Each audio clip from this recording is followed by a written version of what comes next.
Hello everyone, welcome back to my channel. Today I will share with you what I did on my 20th day in this 100 days of coding challenge.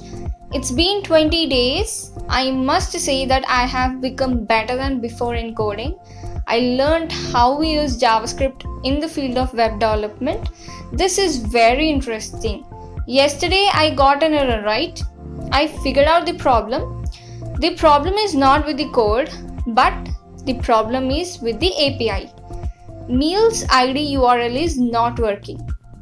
So let me tell you why it is showing that error. Here, the JSON is not parsing the string, but it is parsing the HTML page. If you observe, the first symbol or element in the HTML page is less than symbol, right? JSON will just know about the dictionary of strings. So when it tries to parse that HTML page, it will throw an error saying an unexpected token. So if you want me to explain how this error is coming in detail, let me know through comments so that I can make a separate video on it. So this is what's happening here. We cannot do anything about that because we didn't design that API. So let's leave that part. Let's keep default images for now. Let's focus on searching the items. So for example, whenever we search an item, it must display all those items. So this is what we have to do. Let's do it.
So this is what I learned today. If you have any doubts, any queries regarding this, if you want me to explain how it is exactly working, let me know through comments. And if you are new to my channel, then don't forget to subscribe to my channel so that you'll never miss an update from my 100 days of coding challenge and other interesting coding stuff.